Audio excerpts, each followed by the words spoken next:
All right, we are live. Okay, hi everyone. I am Sarah. I'm the founder of Mappy Hour, and I'm really psyched for tonight. For those of you who are new and maybe haven't heard of Mappy Hour yet, we are a community of urban dwelling outdoor enthusiasts. We have chapters all over the country, so check out mappyhour.com for in-person events in a city near you, and then also hang out with us on these virtual events. We're doing at least one a month, highlighting local makers, people in the outdoor world who are also artists and artisans. That's what we're doing tonight. So you hopefully already know about that, but we should be doing lots more. So stay up to date on that. And with that, that whole program is in partnership with Sierra Nevada. I'm drinking their Strange Beast right now, which is a hard kombucha, very delicious, highly recommend. And just a huge thank you to them for helping us make this happen, helping us do these giveaways, which I will talk about in a second now that I'm talking about it. But really awesome to have partners that want to get behind our creative ideas and help us support local. So final announcement before we dive in and get to know June is that we are doing a giveaway of this awesome bag. Yeah, visual, there it is, love it.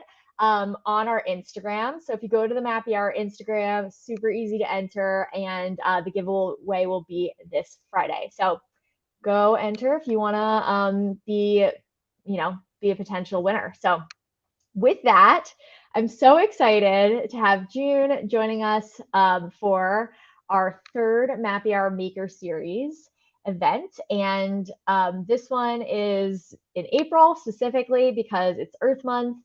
And we're going to dive into all of that. But first off, hi, how's it going? Hi, thank you so much for giving me this opportunity. Thank you to Mappy Hour. Thank you to Sierra Nevada. This is the first time I've been invited to do something like this, so I'm super excited to share my craft and my work and vision with other people. Thank you so much. Awesome.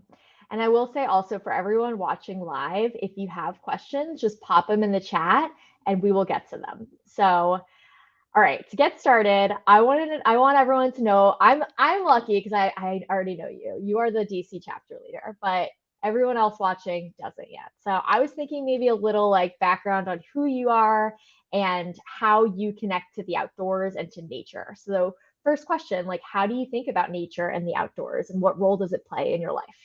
Absolutely. My introduction to the outdoors came fairly late in life. I was a pretty sheltered kid growing up. It was just home and school. That was it. My parents, God bless them, they were immigrants, so they had other things to worry about, making sure I was being raised well and everything. So the outdoors kind of took a back seat. When I moved to Seattle about 10 years ago, something like that, my world just exploded open. Seattle is already very an outdoorsy place. Many of you guys already know that.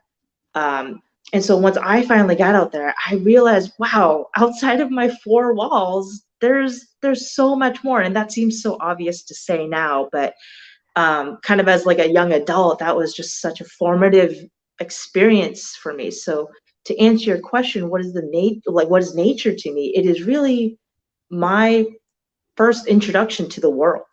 It was the first time getting to know the outdoors was for me the first time I was able to say, there's so much more to life that I have yet to experience, and I can't wait to see it all.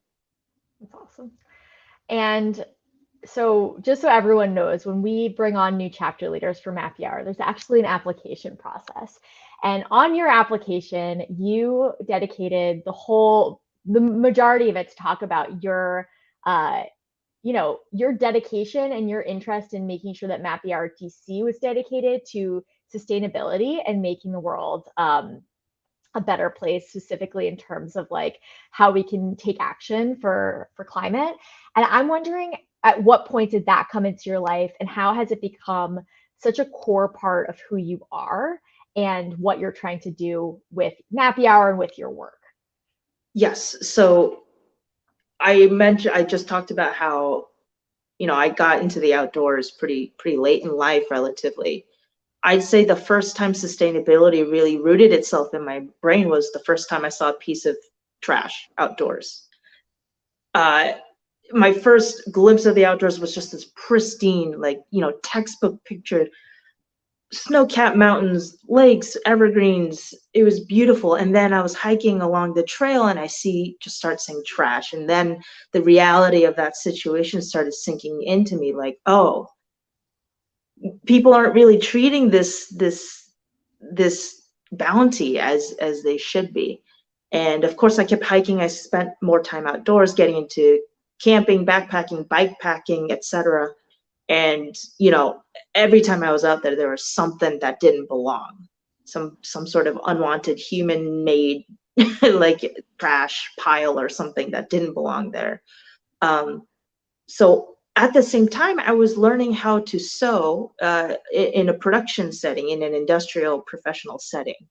And I knew that my passion for being a maker and my passion for conserving the balance, I guess, or lack thereof, of the outdoors, I knew they could converge and dovetail nicely into a unified purpose. So that's pretty much how my sewing for sustainability journey started. I knew I could make things better, or make things last longer, or keep things alive longer, or make things so that they actually contributed to nature's, our ecosystem cycles, instead of damaging them at their end life. That was really the starting point there. So cool. Yeah, and I've been so impressed just learning more and more about your products, your bags, and how they're made. And so I would love for everyone who hasn't seen the Instagram video, which you should go watch, but it's okay if you haven't seen it yet. I would love if you could share a little bit more about the materials, about the construction, your design, like all the pieces that come together to lead you both for yourself, in this like sewing for sustainability, but also in terms of how it positively influences the planet. Sure. So sustainability, true, genuine sustainability, is more than blue sign approved materials. It's more than having a repairs program. It's more than releasing a product line in beige. I know I come off sounding very cynical about that, but those are all good things.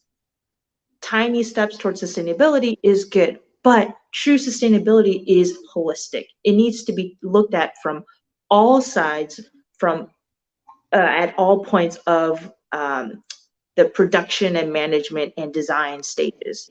So this means making sure your suppliers are sourcing and producing ethically. It's making sure that you're reducing carbon emissions and reducing any kind of transportation costs that your materials may have on the environment. It's making sure you're producing locally and conservatively, meaning you're not creating too much waste with your patterns and designs. It also means considering where your product is going to end up after it's been damaged or is no longer usable. So really, you need to think about the end at the beginning. So with that said, my materials are mostly 100% biodegradable and compostable.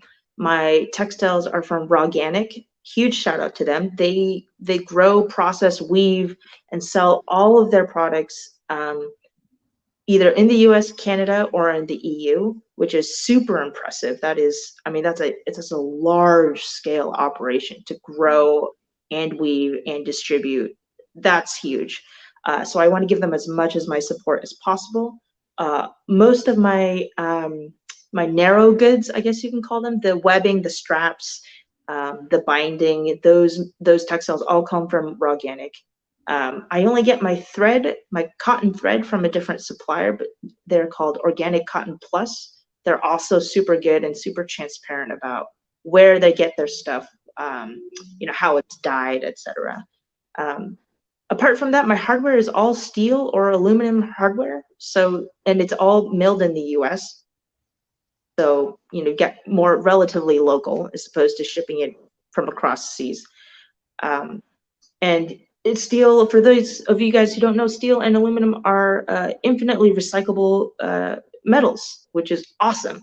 You pretty much, the soda can, tossed into the recycling 10 years ago is probably still in circulation now. And the quality of the new product is not diminished in recycling those materials. So that's what I do in terms of my materials. But there's a ton of other stuff in terms of my design ethos, repairs process that I can go on about that is also contributing to my sustainability goals. Okay, so I do want to get into the design, but before we get there, can you share kind of what would be the draw? Why doesn't everyone do this? Is it a cost issue? Is there, challenge in terms of colors, or, what are the obstacles or the reasons that every single brand is not sourcing in the same way that you are? Yes, it all comes down to money. I mean, the point of business, arguably, is to make more money, not to lose it. And sustainability in its current state now is costly in terms of man hours, labor, redesigns, program additions, like adding a repairs program, like more marketing. It is costly. It takes money. And again, like not to diminish what companies are doing now with their various smaller sustainability initiatives. It's all great that there's efforts out there, but it's just too much for an already established company to incorporate sustainability into their business models without having to tear it all down and start from scratch. It is very difficult. So well, I guess that's the kind of like my faith in humanity answer, that it's hard. But the other half of that is that a lot of people don't care unless it does contribute to their profits, their margins, their business in some kind of concrete way, which, no judgment, I get it. You didn't set out to be a business owner necessarily so that you had to have another job on the side to pay rent. Totally get that. But yeah, it is difficult. If you don't set out to be a sustainable business from the get-go, it's costly for sure. Yeah, and no pressure if you don't want to name names, but I'm wondering if there are brands, maybe specifically in the outdoor industry, if you can think of any that you think are doing a good job, or have, obviously, like, I'm not deep in the sustainability world, but I'm seeing so much, like, the repairs and the used gear and the sustainable materials. And, without having a background in this, I always wonder, like, how much of this is marketing versus how much of this is actually like impact driven. And so I'm wondering if you have any reflections on that, but no pressure if you don't want to. No, I'm putting pressure on myself because, to be honest, I can't think of like a truly good one. That might be just some like me being in front of a camera thing, but like there aren't any that like immediately jump to the forefront of my mind. It's funny you mentioned repair programs, because again, those are great. Repair oriented programs were unheard of 10 years ago, and now it seems almost expected. Now it's become an industry standard almost, which is awesome. Yeah. But there's an ROI on that, right? There's a return on investment on that. Take a look at Patagonia, right? Their worn wear program, which is, again, great. They get to accept, you have a place to donate your used Patagonia or damaged Patagonia gear. They fix it up and resell it. But that's also their return, right? They're for very legitimate reasons, because it takes a lot of effort and time and materials to repair something. That repaired garment costs more than what that original garment costs. And then think a step further than that. What happens when that garment is damaged? Do they take it back again? Is it repaired ad infinitum? Eventually, those synthetic materials cannot be reused, and it eventually gets to a landfill where it will sit for an untold number of years. So if it's trash at the end, it's trash at the beginning, is my philosophy. How do you not make it trash to begin with? That's, I think, the paradigm shift the industry needs to make to be truly sustainable, to start really get those gears going. Yeah.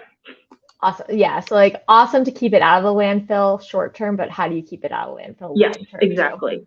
It's the same thing with marketing products that have been upcycled from plastic bottles. That's great, but you've done two other things. You've created a demand for unusable plastic bottles, Mm, which, you know, to me, in the public consciousness, enables people to be like, oh, well, people are recycling right. these in weird ways now. Like, it's my impact on the environment isn't as dire as it was before, which I think is terrible. And you've created a demand, you've created an industry that involves single use plastic now. Yeah. And second, that's still plastic. You've made a textile that is made out of upcycled plastic, but it's still plastic. What do you do with that material? Can that one be reused? So it's great that we've gone thinking to one step further, but we need to continue that process. What's the step after that? And really, the only way to not have to do that anymore is to think circularly, to think what's the closed loop process. Right. Yeah, and we've already kind of been talking about it, but I wanted to introduce the term zero waste because that is, definitely on your website and on the write-up for this event. And maybe this ties in nicely with, talking more about your approach and your design, but like, what does it mean to you to be zero waste and how do you implement that? You've already talked about the materials, but beyond the materials in your products. Yes. Zero waste means zero. It doesn't mean 1%. It doesn't mean 0.1%. It doesn't mean 0.01%. It means zero. I've been collecting all of my thread ends, scrap material in a jar ever since I started this journey. And it still fits in that one jar. I've actually got it within reach here. This is it. Wow. This is it. That's all the thread, all the fabric that I've had to, that is no longer usable, Yeah. and that is fully compostable. So that gets thrown into my compost pile and becomes fodder for something else. And thread ends, like, that's an unavoidable part of the sewing production process.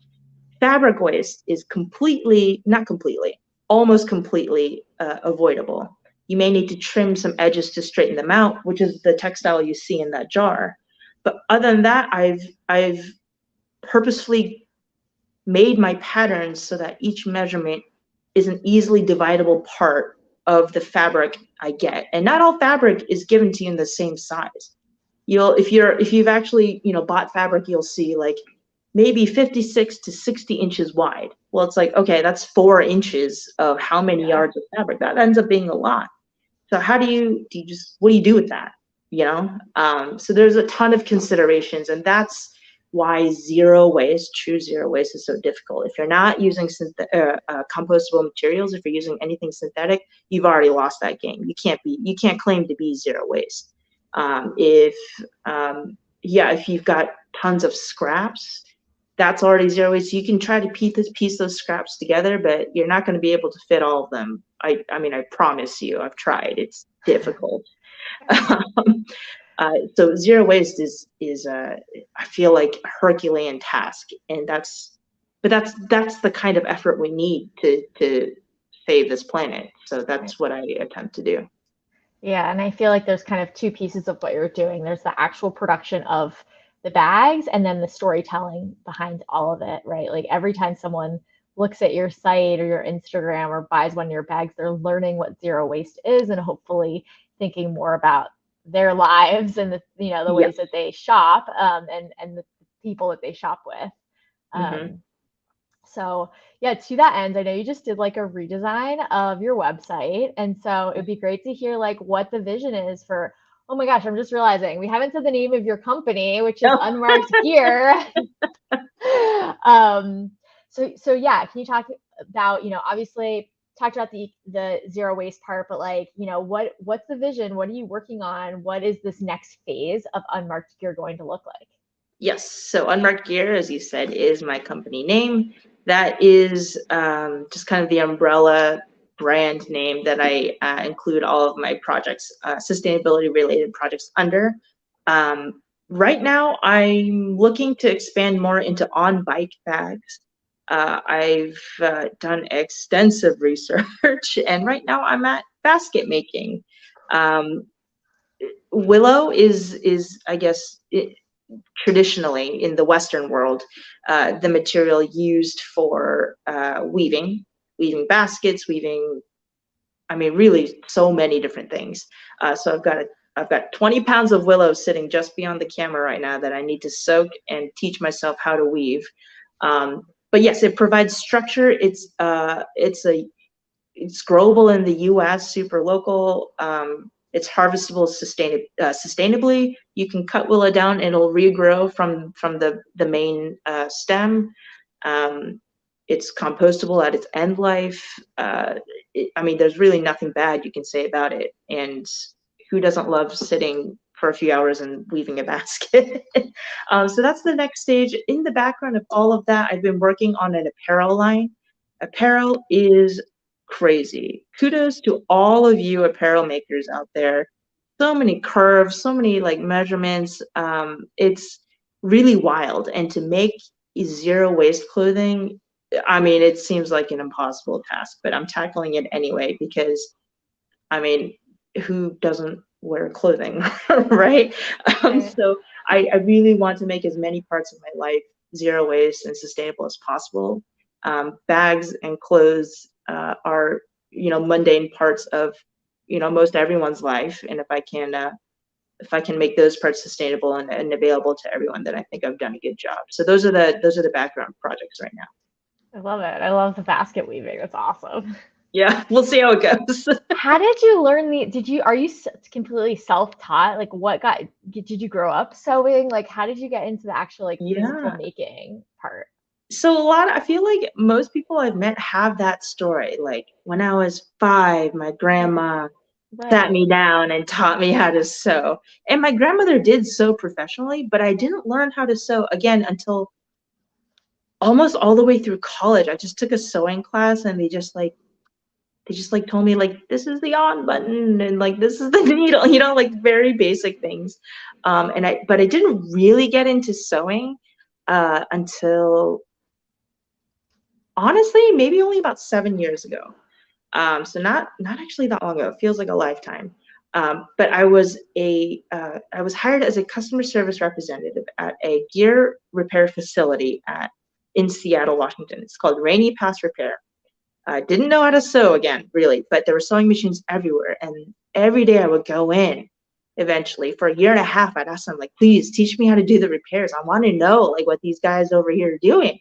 What are the repairs? How do you use this machine? And I think I wore them down because they finally taught me how to use it. That's And then from amazing. there, really, it took off.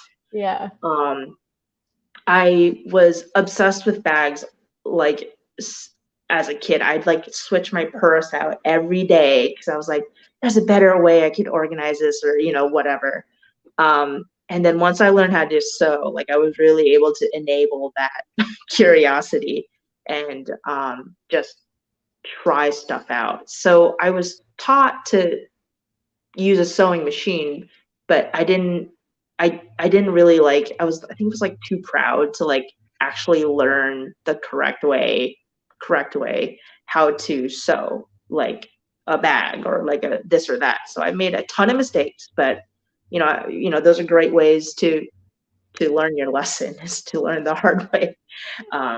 Yeah, just to answer your question, I mostly self-taught. Yeah. Yeah. Yeah. A little bit of forced mentorship Yeah, and exactly. Exactly. Yes. that's so cool. Yeah, I feel like sewing is having like a little bit of a moment right now, like at least in the past year. Like people like it's cool. It's like people Also a are big into it. quarantine hobby. It's become like a big, Yeah. baking's right in there. Like, yeah. Yeah, like sourdough and sewing. Yeah, exactly. I actually did learn how to make sourdough too. So There we go. You're yeah. on trend. Um, cool. Well, okay. So that was kind of the questions that I had. If anyone has any questions, drop them in the chat and we will answer them. Anything else that I like didn't ask you about like sustainability? Oh, I have actually like a what's our takeaway for people, because it is Earth Month. So, I always think a lot about like individual action and where that fits and like the big picture fight against climate change. And so I'd love to hear, if you do have thoughts on what, one single viewer right now should be thinking about or doing this Earth Month. Just try anything. Don't let the enormity of the task or the gravity of the situation paralyze you into doing nothing. Do something. Give up napkins for, washable towels. Or maybe leave the Ziploc bags on the shelf next time you go to the store. Maybe pick up, yes, they're more expensive, but the silicone ones are a great option. Or some beeswax wraps. Any little thing can really, or just start composting. Find out who, my building doesn't have a compost chute or like collection service, but there's a grocery store nearby me that collects compost for me. Anything small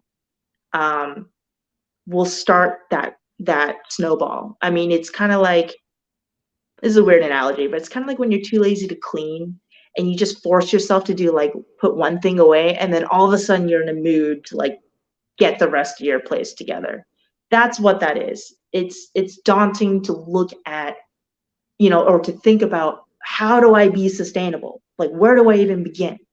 So just pick a place. There is no bad place to start. Do something, one little thing, and you will have done more than you were doing, the rest of your life, really. Or just don't drink straw, or like don't drink out of straws. Like, that's an easy one. It's like, come on, we're all adults now. We don't need straws. Like, we can just sip from the rim of the cup. Right. Yes, I'd say just start anywhere. I love that. That's such a perfect place to end. What a like a inspiring point to finish off on. So just to wrap, I'll put this in like the notes as well, but like where can people connect with you, find your bags? How do they get more?